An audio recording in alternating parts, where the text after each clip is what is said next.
ఓం నమో సాయినాథాయ నమః. శ్రోతలందరికీ కవిత మనఃపూర్వక నమస్సుమాంజలి. శ్రీకంఠస్ఫూర్తి గారి మరొక మంచి కథతో మీ ముందుకొచ్చేసానండి. కథ పేరు కథ మళ్ళీ మొదలైంది. ఈ కథ జాగృతి పత్రిక దీపావళి 2017 కథల పోటీలో ప్రథమ బహుమతి గెలుచుకుని జాగృతి దీపావళి కథల ప్రత్యేక సంచికలో ప్రచురింపబడింది. శ్రీ వాకాటి పాండురంగారావు గారి స్మారక పురస్కారం అందుకున్న కథ ఇది. కథ మొదలు పెట్టేస్తున్నానండి. శ్రోతలందరూ కథను ఆస్వాదించి ఆశీర్వదించాలని కోరుకుంటున్నాను. కథ మళ్ళీ మొదలైంది. రచించిన వారు శ్రీ శ్రీకంఠస్ఫూర్తి. రాత్రి 10 గంటలు. కొబ్బరి చెట్ల మధ్యనున్న ఆ 2 గదుల డాబా ఇంట్లో ల్యాండ్ ఫోను ట్రింగు ట్రింగుమంటూ మ్రోగింది. మాధవి ఒక్క ఉదుటున మంచం మీద నుంచి లేచి ఫోన్ ఎత్తింది. మధు, నేను శివరాంని మాట్లాడుతున్నాను. ఎలా ఉన్నావు? పార్థు ఎలా ఉన్నాడు? అమ్మ ఆరోగ్యం పర్వాలేదా? అప్పటికే మాధవికి నోట మాట రావడం లేదు. శివరాం గొంతు వినగానే ఆమె ఆనందంతో ఉక్కిరిబిక్కిరైపోతోంది. ఏంటి మాట్లాడకుండా ఉండిపోయావు? అదేం లేదు, మేమంతా బాగున్నాం. మీరెలా ఉన్నారు? భర్త క్షేమాన్ని అడగటంలో ఎందుకో ఆమె గొంతు వణికింది. నాకేంటి, మహారాజులా ఉన్నాను, శివరాం ఉల్లాసంగా అన్నాడు. పార్థుగాడిప్పుడే డోరేమాన్ చూసి నిద్రపోయాడు. 2 మెతుకులు కతికి అత్త ఎప్పుడో మంచం ఎక్కేసింది. నేనేమో పార్థు పక్కలో పడుకుని మీ గురించే. నా గురించా? ఏమిటి ఆలోచిస్తున్నావు? శివరాం చిలిపిగా అడిగాడు. ఏమో, నేనేమి చెప్పలేను బాబు. అంటే చేతల్లోనే చెప్తావా? శివరాంలో మరింత కొంటెతనం. నీకు ఒక మాట చెప్పాలనే ఫోన్ చేశాను, శివరాం ఊరిస్తూ అన్నాడు. మాధవి ఊపిరి బిగపట్టింది. నాకు 3 నెలల లీవ్ దొరికింది. సరిగ్గా వారం రోజుల్లో మన ఊరు వస్తున్నాను. 8వ రోజు ప్రొద్దుటికల్లా పండగే పండగ. అది నీ ముంగిట్లో. ఏమంటావు? మాధవి ఏమీ అనలేదు. ఆమె పరిస్థితి ఇంకా గుండె గొంతుకులో కొట్టాడుతున్నట్టే ఉంది. 8వ రోజు ఏమిటో గుర్తుందా నీకు? శివరాం ఆట పట్టించాడు. గుర్తులేదు నాకు, మీరే చెప్పండి. ఆ రోజు మన పెళ్లి రోజే పిచ్చి ముద్దు, మర్చిపోయావా? శివరాం తెరలుగా నవ్వాడు. మాధవికి నవ్వుతో పాటు సిగ్గు దొంతర్లు ముంచుకొచ్చాయి. అది సరే గాని, నాకు మరో బాబునిస్తావా, పాపనిస్తావా? కవ్వింపుగా అడిగాడు. ఏమో బాబు, నాకు తెలీదు. మీకెవరు కావాలి? నాకైతే పాపే కావాలి. అది నీ అందం పుణికి పుచ్చుకుని పుట్టాలి. ఓకేనా? ఓకే అనకపోతే మీరు ఊరుకోరుగా. 3 నెలలు సెలవు ఎలా గడుపుతామో చెప్పు. శివరాం గొంతులో ఉత్సాహం ఉరకలు వేసింది. మీరు వచ్చిన తర్వాత చూద్దాంలేండి. అలా కాదు, 15 రోజులు మీ అమ్మగారింట్లో గడుపుతాం. ఒక్క వారం రోజులు మా మావయ్య ఇంట్లో ఉందాం. మిగతా రోజులన్నీ నీతోనే. నువ్వు ఎలా అంటే అలా, హ్యాపీగా, జాలీగా. సరేనా? సరే, ఇంకేంటి చెప్పండి, ఆత్రంగా అంది మాధవి. ఏమీ లేవు. ఉండనా మరి? My sweet Madhu. Good night. Bye. Good night, bye. Madhavi పూర్తిగా బై చెప్పకుండానే కాల్ కట్ అయిపోయింది. రాత్రి 11 గంటలు. లెఫ్టినెంట్ శివరాం చీకట్లోకి గుచ్చి చూస్తున్నాడు. చుట్టూ మంచు కొండలు, శరీరం గడ్డకట్టుకుపోయే చలి. ఉండుండి గాలి జివ్వుమని కొడుతోంది. శివరాం రైఫిల్ ఎక్కుపెట్టి ముందుకు జరుగుతూ పరిసరాల్ని డేగ కళ్ళతో గమనిస్తున్నాడు. చీమ చిటుక్కుమన్న శబ్దం వినిపించిన శివరాం రోమాలు నిక్కబొడుచుకుంటున్నాయి. అనుక్షణం జాగరూకుడై తనను తాను హెచ్చరించుకుంటున్నాడు. శివరాంతో పాటు కూడా వచ్చిన దళ సభ్యులు 10 మంది అతని సూచన ప్రకారం ఆ చుట్టుప్రక్కలే మాటు వేసి ఉన్నారు. అది జమ్మూ కాశ్మీర్ రాష్ట్రంలోని పూంచ్ సెక్టార్ ప్రాంతం. పాక్ సరిహద్దుకు దగ్గరగా ఉన్న మంగ్నార్ గ్రామం. అప్పటికే ఆ గ్రామాన్ని బోర్డర్ సెక్యూరిటీ ఫోర్స్ వాళ్ళు సగానికి పైగా బలవంతంగా ఖాళీ చేయించారు. అయినా కొంతమంది ఆ ఊరిని పట్టుకుని బ్రేళ్లాడుతున్నారు. చావు వస్తే చద్దాం అన్న తెగింపుతో కొందరు, ఆ దేవుడే రక్షిస్తాడనే భ్రమంలో కొందరు, పొలాలు, ఆస్తులు వదులుకోలేక కొందరు ఉండిపోయారు. ఆ మంగ్నార్ గ్రామ పరిసరాల్లో పొరుగు దేశం మరొకసారి సరిహద్దు ఉల్లంఘనతో దాడి జరపబోతోందని గూఢచారి వ్యవస్థ రహస్య నివేదిక. ఆ నివేదిక ఆధారంగా ఫైరింగ్కు సిద్ధపడి వెళ్లమని ఆర్మీ చీఫ్ ఆర్డర్. బ్రిగేడియర్ నుంచి మేజర్కు, మేజర్ నుంచి కెప్టెన్కు, కెప్టెన్ నుంచి లెఫ్టినెంట్కు ఆదేశాలు ఆగమేఘాల మీద వెళ్ళాయి. మిలిటరీ కంటోన్మెంట్ రూమ్ 306లో ఉన్న లెఫ్టినెంట్ శివరాం తన కెప్టెన్ సుఖ్వీందర్ సింగ్ నుంచి ఆదేశం అందుకోగానే తక్షణం తన దళ సభ్యులతో మంగ్నార్ బయలుదేరాడు. సరిహద్దు సంరక్షణాదారుడిగా లెఫ్టినెంట్ శివరాంకు మంచి పేరే ఉంది. భద్రతా దళ సభ్యుల నుంచి ఉన్నతాధికారుల వరకు అతనికి ప్రత్యేకమైన గుర్తింపు ఉంది. అనేక ఎదురుదాడుల సంఘటనల్లో శివరాం తన తెలివిని, చొరవని, యుద్ధ నైపుణ్యాన్ని ప్రదర్శించి పై అధికారుల ప్రశంసలు అందుకున్నాడు. కాశ్మీర్ను భూతల స్వర్గంగా భావిస్తాం, కీర్తిస్తాం. ఆ భూతల స్వర్గం కాస్త భూతల నరకంగా మారే పరిస్థితులు ఇప్పుడు అనివార్యమయ్యాయి. ఎన్ని ప్రభుత్వాలు మారినా ఈ పరిస్థితుల్లో మార్పు లేదు. రాజకీయ కారణాలు ఏవైతేనేం, సమస్య రావణ కాష్టంలా రగులుతూనే ఉంది. ఎందరో అమాయకులు కాశ్మీరీ పండిట్లు ప్రాణాలు కోల్పోయారు. మరికొంతమంది స్వస్థలాల్ని వదిలి వలసపోయారు. కాశ్మీర్ మా దేశంలో అంతర్భాగం అంటుంది భారతదేశం. కాశ్మీర్ను సాధించుకోవడానికి ఆత్మాహుతి దాడులకైనా సిద్ధం అంటుంది దాయాది దేశం. ఇక చర్చలు, వాదోపవాదాలు, అగ్రరాజ్యం పర్యవేక్షణలో శాంతి ఒప్పందాలు అన్నీ నీటిపైన రాతలే. పొరుగుదేశం ఎప్పటికప్పుడు శాంతి ఒప్పందాల్ని ఉల్లంఘిస్తూనే ఉంది. సరిహద్దు రేఖను దాటుతూ మన భూభాగంలో ఆక్రమణలు చేస్తూ ఉంది. కుట్రలు, కుతంత్రాలు. అదేదో క్రూర జంతువుల ఉగ్రవాదుల్ని తన కడుపులో పెట్టుకుని పెంచి పోషిస్తూ మనపైకి ఉసిగొలుపుతూనే ఉంది. శివరాం అన్వేషణ చీకట్లో కొనసాగుతోంది. సన్నటి టార్చిలైటు వెలుగు దారికి మార్గదర్శకంగా ఉంది. ఎక్కడా అలికిడి లేదు, కీచురాళ్ల ధ్వని తప్ప. ఎత్తైన పర్వతానికి ఒకవైపుగా చెట్టు చాటున చిన్న రాతి బండ మీద అలుపు తీర్చుకోవడానికా అన్నట్లుగా కూర్చున్నాడు. భుజానికున్న వాటర్ కిట్ తెరిచి 2 గుక్కలు నీళ్లు తాగాడు. ఎందుకో శివరాం ఆలోచనలు ఇంటివైపు మళ్ళాయి. 3 రోజుల క్రితం రాత్రి మాధవితో ఫోన్లో మాట్లాడి 3 నెలల సెలవులో ఇంటికి వస్తున్నట్టు చెప్పాడు. మాధవి చాలా ఆనందించింది. ఆ సమయానికి కొడుకు పార్దు, తల్లి మాణిక్యం నిద్రపోయారు. పార్దు మేలుకుని ఉంటే వసపెట్టలా వాడు మాట్లాడతాడు. వాడి పొట్ట నిండా కబుర్లే, సందేహాలే, వదిలిపెట్టడు. తన ఇంటికి వెళ్ళి 9 నెలలు అయిందేమో.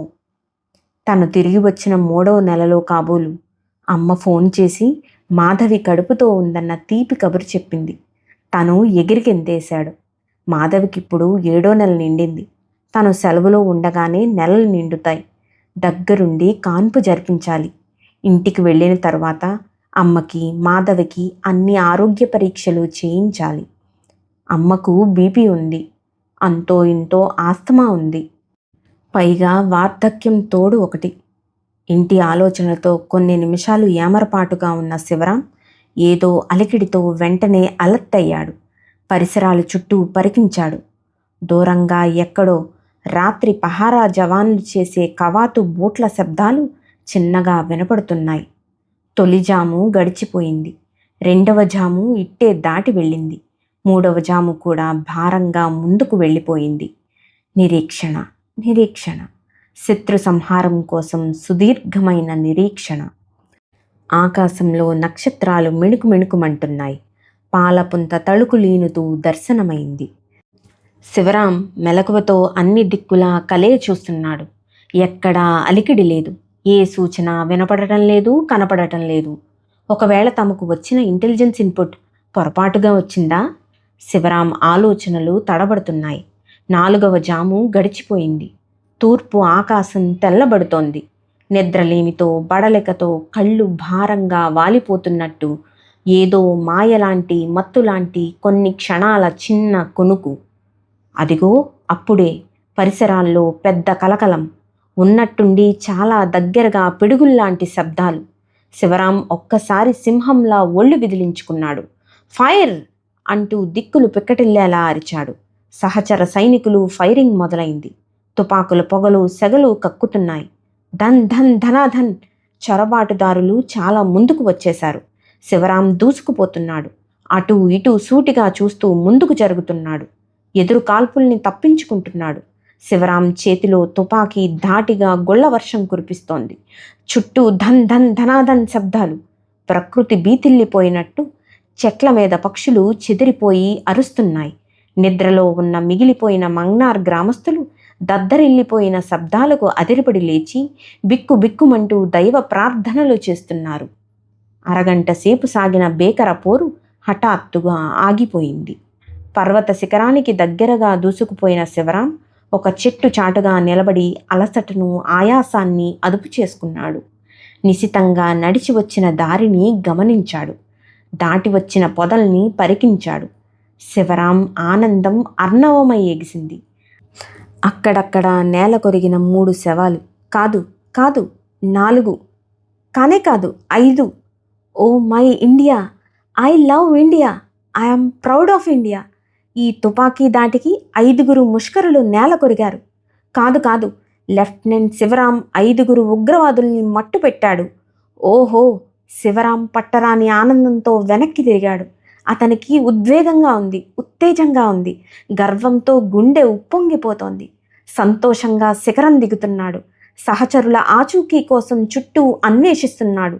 అదిగో అప్పుడు వెనుక నుంచి ఏ మూల నుంచో దొంగదారిలో కొన్ని బుల్లెట్లు. ధన్ ధన్ ధనధన్. శివరాం గొంతు ఉచ్చైస్వరంతో జై హింద్ అంటూ గర్వంగా పలికింది. శిఖరం తల వంచినట్లు ముందుకు వాలిపోయాడు శివరాం. అతని కళ్ళ ముందు మసక మసకగా భార్య మాధవి, తల్లి మాణిక్యం, కొడుకు పార్థు రూపాలు కళ్ళ ముందు కనిపిస్తున్నాయి.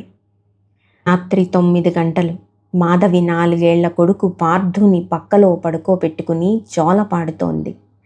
జో అచ్యుతానంద జో జో ముకుందా. అమ్మా, ముకుందా అంటే ఎవరు? పార్థు సందేహంగా అడిగాడు. కృష్ణుడు నాన్న, మాధవి చెప్పింది. అయితే నాకు జోలపాడకుండా కృష్ణుడికెందుకు జోలపాడుతున్నావు? మాధవి హాయిగా నవ్వేసుకుంటూ మురిపెంగా కొడుకుని ముద్దు పెట్టుకుంది. నువ్వు కూడా నా చిన్ని కృష్ణుడివే కన్నా, వాత్సల్యంతో దగ్గరికి హత్తుకుంది. అమ్మా, నాన్న 3 రోజుల క్రితం ఫోన్లో మాట్లాడి నా గురించి ఏమన్నాడు?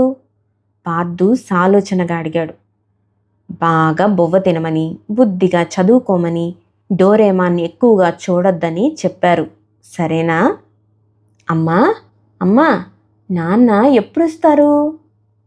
4 రోజుల్లో వచ్చేస్తారు నాన్న. నీకు బోలెడు చాక్లెట్లు, గాలిపటాలు తెస్తానన్నారు. బజ్జో మరి. బజ్జుంటాను కానీ మొన్నెప్పుడో నాన్న శత్రువులతో యుద్ధం చేస్తాడని చెప్పావుగా. శత్రువులు ఎక్కడుంటారు? అసలు యుద్ధం ఎందుకు చేస్తారమ్మా? అమ్మో, వీడి ఊహలు చాలా దూరం పరిగెడుతున్నాయి. ఏం చెయ్యాలి? శత్రువులు చీకట్లోనే ఉంటారు. తమ బలం ఎదుటివారికి చూపించుకోవడానికి యుద్ధం చేస్తారు బాబు. నువ్వు బాగా తిని బలం తెచ్చుకుని పెద్దవాడివయ్యావనుకో, నీ బలంతో ఎవరితోనన్నా యుద్ధం చేయవచ్చు. పడుకో మరి, నాకు నిద్రొస్తోంది. మాధవి నిద్ర నటిస్తూ కళ్ళు మూసుకుంది. అమ్మా, ఇంకేమీ అడగను కానీ నాన్న ఇప్పుడేం చేస్తూ ఉంటారంటావు? నీలాగే బువ్వ తినేసి హాయిగా బజ్జుని ఉంటారు. ఓకేనా? పార్థు ఆ తర్వాత ఏ ప్రశ్నలు అడగలేదు. ఇప్పుడు ఏం చేస్తున్నారు మీరు శివరాం? భర్తను తలుచుకుంటూ మాధవి నిద్రలోకి జారిపోయింది. ఉదయం 7 గంటలు. మాధవి నిద్రలేచి తన గదిలోంచి బయటకు వచ్చింది. ఫోను ఉన్న హాల్లో అత్త మాణిక్యం నిద్రపోతూ ఉండటం చూసి ఆశ్చర్యంగా అత్తా అత్తా అంటూ తట్టి లేపింది. ఏదో అనుమానం వచ్చి గ్లాసుతో నీళ్లు తెచ్చి ముఖం మీద చల్లింది. మాణిక్యం కొద్దిగా కదిలి మూలిగింది. అప్పుడే స్పృహ వచ్చినట్లు అధాటున లేచి కోడల్ని అమాంతం కౌగులించుకుని భోరుమని ఏడవసాగింది. దేవుడు నీకు అన్యాయం చేశాడే తల్లి. నీ మాంగల్యం ఎత్తుకుపోయాడమ్మా. 10 నిమిషాల క్రితం ఫోన్ వచ్చింది. ఎవరో హిందీలో చెప్పారు. నాకు అర్థం కాలేదు. మళ్ళీ నాకు తెలుగులో చెప్పించారు. పాకిస్తాన్ సరిహద్దు పోరాటంలో నా కొడుకు శివరాం 5 ఉగ్రవాదుల్ని చంపి తను అన్యాయంగా బలైపోయాడంట. నా కొడుకు శవాన్ని 4 రోజుల్లో పంపిస్తారటనే తల్లి. అత్త మాణిక్యం తలబాదుకుంటూ మళ్ళీ నేల మీద పడిపోయింది. మాధవి శిలా సదృశ్యంగా ఉండిపోయింది. ఆమె మెదడు పనిచేయడం లేదు, మాటలు రావడం లేదు, కన్నీళ్లు రాలడం లేదు. ఎంత పని చేసావు దేవుడా! ఉన్న ఒక్కగానొక్క కొడుకుని ఎత్తుకుపోయావా తండ్రి? ఆనాడు ఆర్మీలో ఉద్యోగం వచ్చిందని ఆనందంగా చెప్పడానికి వస్తే ఆ కొలువు వద్దు వద్దురా నాన్న అని వేణ్ణోళ్ళ ఏడ్చి మొత్తుకున్నాను. నా మాట వినలేదు. ఇప్పుడు ఇలా అయింది. మాకెవ్వరు దిక్కు భగవంతుడా? చంకలో బిడ్డ, కడుపులో బిడ్డ. 25 ఏళ్ళు దాటలేదు ఆ తల్లికి. ఎవరు దిక్కు నాయనా? ముసలిదాన్ని నన్ను ఎత్తుకుపోలేకపోయావా దేవుడా? మేము ఎవరికీ అన్యాయం చేయలేదు. మాకింత అన్యాయం ఎందుకు చేశావు తండ్రి? మాణిక్యం ఏడ్పు అంతం లేకుండా సాగుతోంది. విషయం తెలిసి ఆ ఊరి వాళ్ళు ఆడ, మగ, పిల్ల, పీచు ఆ ఇంటి ముందు మూగిపోయారు. శివరాం గురించి మాట్లాడేవాళ్ళు, ఓదార్చేవాళ్ళు, పాకిస్తాన్ దొంగ యుద్ధం గురించి ముచ్చటించేవాళ్ళు. ఇల్లంతా శోకసంద్రంలా ఉంది. మాధవికి ఏడ్పు రావడం లేదు. ఇంట్లో గోలకు నిద్రలేచిన పార్థు గదిలోనికి పరిగెత్తుకు వచ్చి తిన్నగా అమ్మను చుట్టుకున్నాడు. అమ్మా, వీళ్ళంతా ఎవరు? ఎందుకొచ్చారు? నానమ్మ ఎందుకు ఏడుస్తుంది? మాధవికి దుఃఖ ప్రవాహం ఉబికి ఉబికి వచ్చింది. అది పెను ఉప్పెనై పార్థుని తడిపేసింది. 5 రోజుల తర్వాత ఉదయం 11 గంటలు లెఫ్టినెంట్ కొటికెలపూడి శివరాం తన స్వగ్రామం పుల్లేటికుర్రు చేరుకున్నాడు. శివరాం మంచుగడ్డల పెట్టెలో శాశ్వత నిద్రపోతున్నాడు. ఆ సైనిక వీరుణ్ణి చూసి దేశమాత చలించిపోయింది. కన్నీటి నివాళితో కడపటి వందనం చేసింది. గౌరవ సూచనగా గుర్తుగా అతని భౌతిక కాయం చుట్టూ జాతీయ జెండా కప్పింది. నుదుట వీరతిలకం దిద్దింది. పూల గుత్తులతో, పూలదండలతో నిలువెల్లా అలంకరించి సన్మానించింది. శివరాంతో పాటు పోలీస్ బలగాలు, వాహనాలు, మేళతాళాలు. శివరాంకు పుల్లేటికుర్రు ఊరంతా ఎదురొచ్చి స్వాగతించింది. దుఃఖోద్వేగాలు, అభిమానాలు, ఆత్మీయ అనుబంధాలు ఎగిసిపడ్డాయి. శివరాం తన ఇంటి ముందు షామ్యానాలో విశ్రమించాడు. తల్లి పేగు కదిలిపోయి కనలిపోయింది. మాణిక్యం కొడుకు శవం మీద పడి గొల్లుమని ఏడవసాగింది. 7 నెలల గర్భిణి మాధవి ఏడవలేక దుఃఖాన్ని అదిమిపెట్టుకుని గుమ్మం దాకా అడుగులు వేసి భర్త ముఖంలోకి చూస్తూ కుప్పకూలిపోయింది. ఎన్నెన్నో మధుర స్మృతులు, జ్ఞాపకాలు, శివరాం తీయని మాటలు, ముచ్చట్లు. అవును, ఈరోజు 8వ రోజు, తమ పెళ్లి రోజు. ఆ రోజు పండగే అన్నాడు శివరాం. ఇదేనా పండగ? పెళ్లి రోజున తను అలంకరించుకుని కట్టెలా మారి పెట్టెలో వచ్చాడా? 4 ఏళ్ల కొడుకు పార్థు తల్లిని చుట్టుకుని వదిలిపెట్టడం లేదు. ఎవరైనా ఎత్తుకుందామన్నా, మరిపించి ఎంత తిండి తినిపించుదామన్నా వాళ్ల చేతుల్లోంచి తప్పించుకుని వచ్చేస్తున్నాడు. తల్లి వద్ద నిలబడ్డ పార్థు గాజు పెట్టెలో జెండా కప్పుకుని పడుకున్న నాన్ననే దీక్షగా చూస్తున్నాడు. అందరూ నాన్న గురించి మాట్లాడుకునే మాటలు వింటున్నాడు. పార్థు ఏడవడం లేదు, భయపడుతున్నట్టుగా లేడు. నాన్న దగ్గరగా ఒక్క అడుగు వేయలేదు. నిర్నిమేషంగా అలా చూస్తున్నాడు. సందర్శకులు, పెద్దలు ఎందరో వచ్చి శివరాంకు నివాళి అర్పిస్తున్నారు. స్థానిక ఎమ్మెల్యే వచ్చి 2 చేతులు జోడించాడు. శివరాం మహావీరుడు, భరతమాత ముద్దు బిడ్డడు. అతని త్యాగం అజరామరంగా నిలిచిపోతుందంటూ కొనియాడాడు. మండలాధ్యక్షుడు తన సభ్యులతో వచ్చి కన్నీళ్లు పెట్టుకున్నాడు.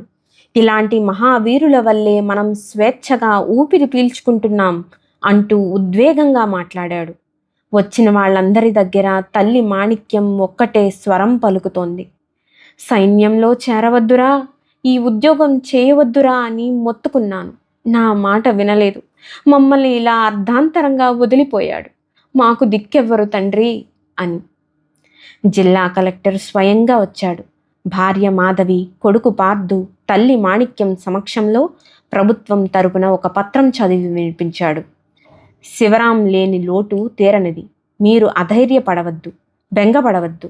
శివరాం వీరుడు. ఎందరో శత్రువుల్ని తుదముట్టించాడు. మరెందరికో స్ఫూర్తిగా నిలిచాడు. ప్రభుత్వం మిమ్మల్ని అన్ని విధాలా ఆదుకుంటుంది. మీ పిల్లల చదువు, మీకో శాశ్వత వసతి, మీరు చేయగలిగితే మీ అర్హతకు తగ్గ ఉద్యోగం తన బాధ్యతగా ప్రభుత్వం తీసుకుంటుంది అంటూ మాధవి చేతికి నగదు చెక్కు రూపంలో అందించాడు. ఆ ప్రాంగణమంతా శివరాం అమర్ రహే, భారత్ మాతాకి జై అంటూ జయ జయ ధ్వనులతో మారుమ్రోగిపోయింది. జిల్లా పోలీస్ సూపరింటెండెంట్ ఆధ్వర్యంలో లెఫ్టినెంట్ శివరాంకు సకల ప్రభుత్వ లాంఛనాలతో అంత్యక్రియలకు ఏర్పాట్లు చకచకా జరుగుతున్నాయి. అదిగో అప్పుడు 4 ఏళ్ల పార్థు ఒక అడుగు ముందుకు వేశాడు. నాన్న శవం దగ్గరగా 2 అంగల్లో పరుగెత్తుకు వెళ్ళాడు. ఈసారి నాన్న ముఖంలోకి ధైర్యంగా చూశాడు. పెద్దయ్యాక నేను సైన్యంలోకి వెళతాను, యుద్ధం చేస్తాను, నాన్నను చంపిన వాళ్ళందరినీ చంపేస్తాను, జై హింద్ అన్నాడు. జిల్లా కలెక్టరు తదితర అధికారులు అంతా విస్మయంగా చూస్తున్నారు. శివరాం భార్య నెమ్మదిగా కొడుకు వద్దకు వచ్చింది.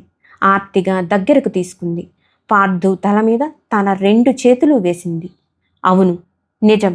నా కొడుకుని దేశం గర్వించేలా వీర సైనికుడిని చేస్తాను. దేశమాత సంరక్షణ కోసం, సమాజం కోసం, శాంతి భద్రతల కోసం. ముమ్మాటికి ఇది సత్యం అన్నది. అవును, కథ మళ్ళీ మొదలైంది. కథ సమాప్తమండి. కవితమ్మ వినిపించిన ఈ కథ మీకు నచ్చినట్లయితే లైక్ చేసి షేర్ చేయండి. ఇంకా మంచి మంచి కథలను వినాలనుకుంటే తప్పక మా ఛానల్ను సబ్స్క్రైబ్ చేయండి. మీ అమూల్యమైన అభిప్రాయాలను కామెంట్స్ రూపంలో తప్పకుండా తెలియచేయండి. ఉంటానండి. నమస్కారం.